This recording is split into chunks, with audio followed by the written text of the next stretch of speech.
Баршаңызға сәлем, сіздермен бірге мен Анар Елемесқызы. Менің арнама қош келдіңіздер. Достар, бүгін мен сіздерге ерекше рецепті ұсынайын деп отырмын. Ол оригинал нутелланың рецепті. Осыдан 2-3 күн бұрын дүкеннен нутелланың бағасын көріп шошып кеткен болатынмын. Сосын қой, одан да өзім үйде балаларыма көп нәрсені қажет етпейтін 4-ақ қана заттан тұратын нутелланы үй жағдайында жасап берейін деп шештім, және де толық рецепті сіздерге де қазір ұсынайын деп отырмын. Ол үшін видеоның соңына дейін менімен бірге болып, маған тіркеліп, сұрақтарыңыз болса комментарий бөліміне жазып, видеом ұнаса лайк басып кетуді ұмытпаңыздар. Өте дәмді, оригинал нутелладан артық болмаса кем болмайды. Міндетті түрде жасап көріңіздер. Ал ендеше кірісеміз. Алдымен ыдысымызға бөлме температурасындағы жылы сүтімізді, қантымызды және 50 грамм какаомызды салып, осылай блендермен бір араластырып аламыз. Мұнда блендер болғаны бізге маңызды, ешқандай да венчик немесе миксер емес, міндетті түрде блендер болуы керек.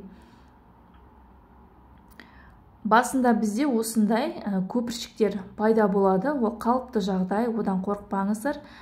Астын араластырып қарасаңыздар, асты сұйықтық, қантымыз толықтай жібіп ерігенше осылайша миксерлейтін боламыз. Кейін үстіне сұйық майымызды осылай біртіндеп аз-аздан құя отырып, біздің массамыз өз-өзімен қоюланатын болады. Бірден барлығын құйып жібермеңіздер.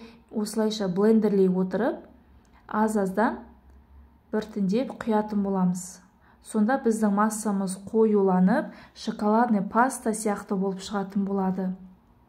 Достар, менің видеом ұнаса, маған тіркеліп, лайк басып кетуді ұмытпаңыздар. Видеоның соңына дейін менімен бірге болыңыздар. Міне осылайша біздің сұйықтығымыз қоюланады. Қараңыздар. Дәмі өте керемет. Менің балаларыма қатты ұнады. Жасап көруіңе кеңес беремін. Қараңыздар, міне осылайша көз алдымызда өзі қоюланып түседі. Міне қараңыздар, тағы да көрсетемін.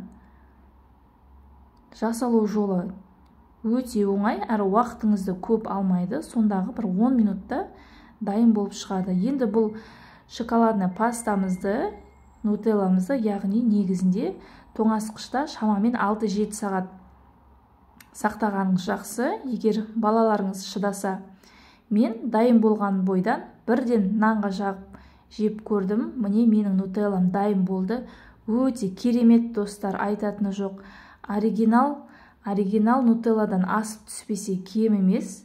Міндетті түрде жасап көріңіздер. Тоңазытқышқа шамамен 6-7 сағатқа қойып көріңіздер. Рецепттің толық қажетті ингредиенттерін төменгі описанияға жазып кететін боламын. Сол жақтан көре аласыздар. Сіздермен бірге болған мен, Анар Елемесқызы. Алдағы уақытта көптеген пайдалы рецепттер салып отыратын боламын. Ас болсын, сау болыңыздар.